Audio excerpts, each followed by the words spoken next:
You peel your eyelids apart, and you can't begin to guess what time it is. With effort, you roll over in bed and check your phone. It's early afternoon. It's also Friday. This is news to you because every day is just like the one before it. Thanks to quarantine. Not like you have a job to go to anymore. Virus? You're so bored. You have nothing to do, no money to spend, nowhere to go, and you're not allowed to see anyone. You wish something would happen? Every day feels just like the one before it. You're pretty sure it's July, but it might be August by now. Who the hell knows? You certainly know what year it is. The universe won't let you forget. You're awfully grumpy for first thing in the morning or afternoon. You peek between the shades and are blinded by light.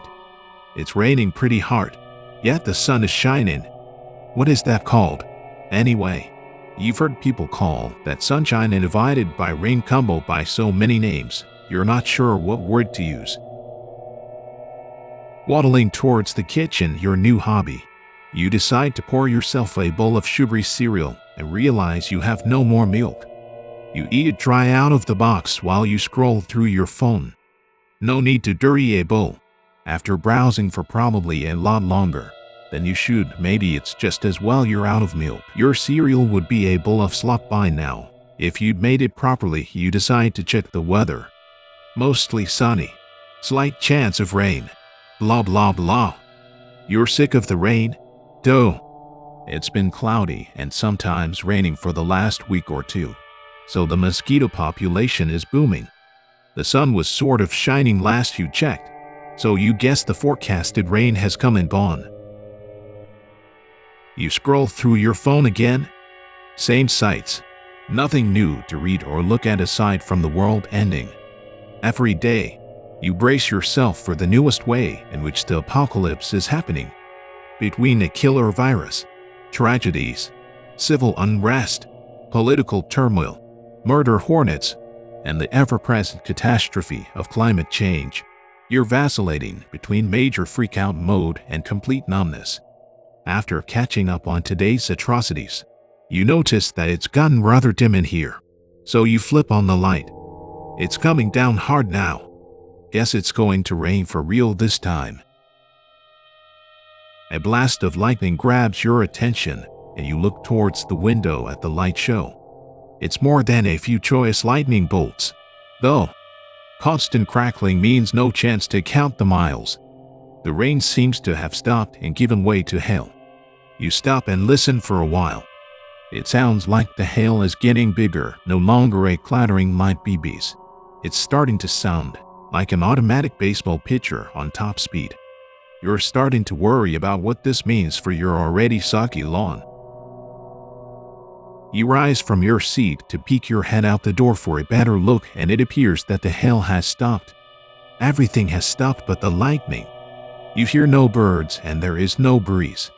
It's sweltering hot out here. The huge stones of hail have accumulated along the road and outside your home. Between the flashes of light, you spy that the sky is a bizarre color. What is that? Green? Oh boy. You continue staring and even take a step off the threshold outside.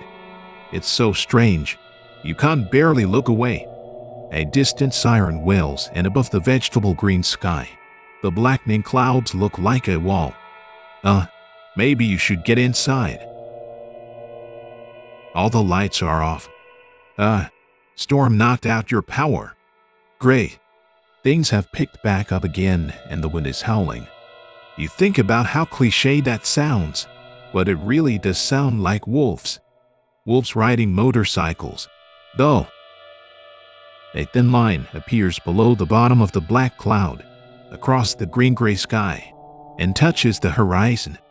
The howling sound has turned into the clattering, whooshing, whooshing, intense insistence of a freight train bearing down on you.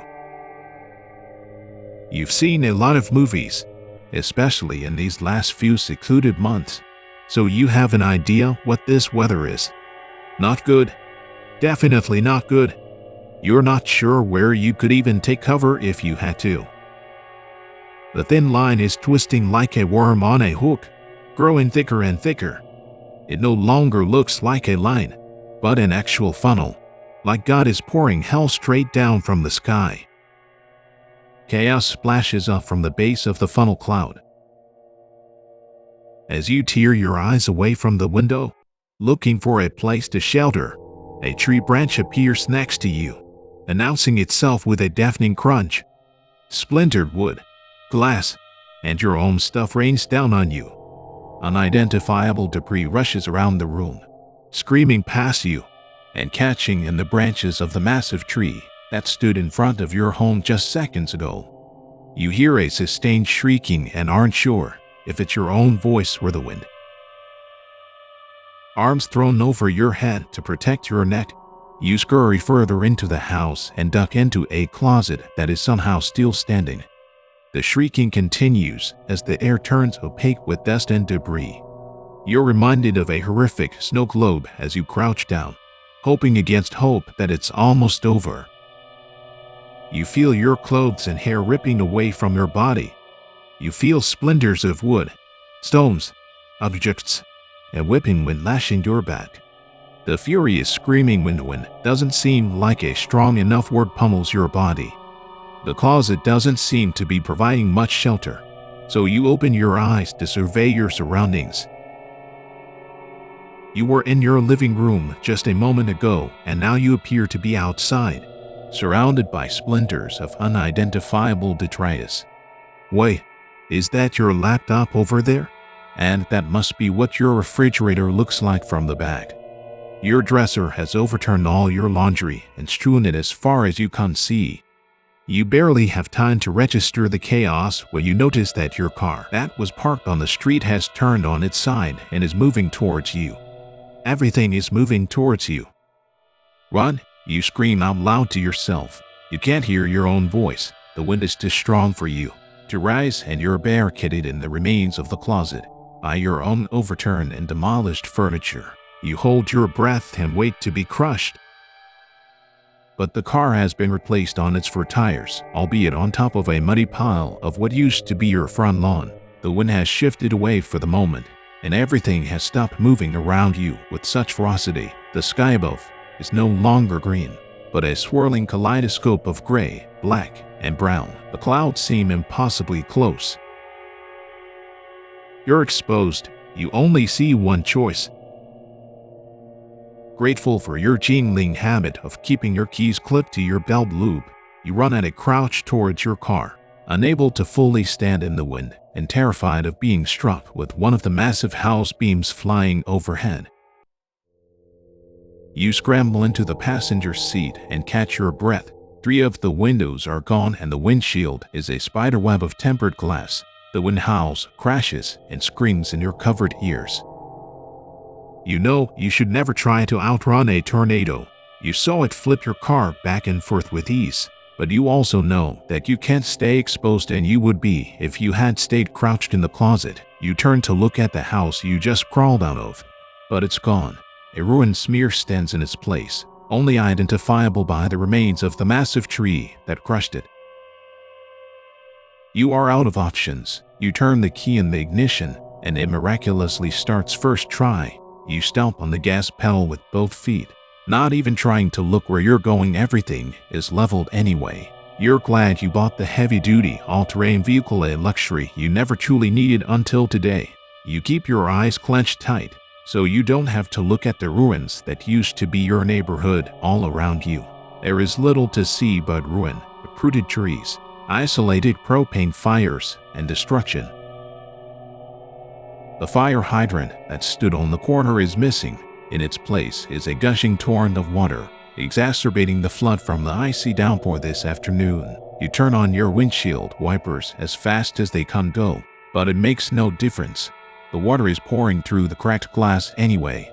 The worst seems to have turned away from you, but the wind is still blowing sideways. Your visibility is down to almost nothing, yet you continue to drive as fast as your car will allow, praying you don't hit a tree or that a tree doesn't hit you.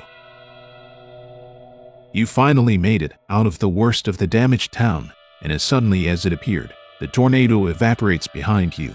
Relief washes over you. You unstick your feet from the gas pedal, bringing your car to a halt. You finally exhale. As the adrenaline leaves your body, you can feel your broken collarbone and assess your many injuries and lacerations. Your torn clothes are soaked in blood and mud. You notice aren't wearing any shoes. You must not have had time to put them on. Bits of wood and glass protrude from your skin everywhere you look. You haven't died, so you think you will live if you can't get to a hospital soon. Is the hospital still standing? You take a deep breath to prove to yourself that you're still alive. Just hours ago, you were lounging in your bed wishing for something to happen. An inappropriate laugh burbles out of your throat as the magnitude of loss finally hits you. You're having a hard time stopping the laughter, despite the sobbing that overtakes you. Hyperventilating, filthy, bleeding, and tear-soaked, it takes your brain a few seconds to understand what you're now seeing before you. Not far above the wreckage, fires, and flooding, you see the clouds retaking a now familiar funnel shape. Hysterical, you look out what used to be the window and think, not for the first time, just how wrong the weather forecast had been.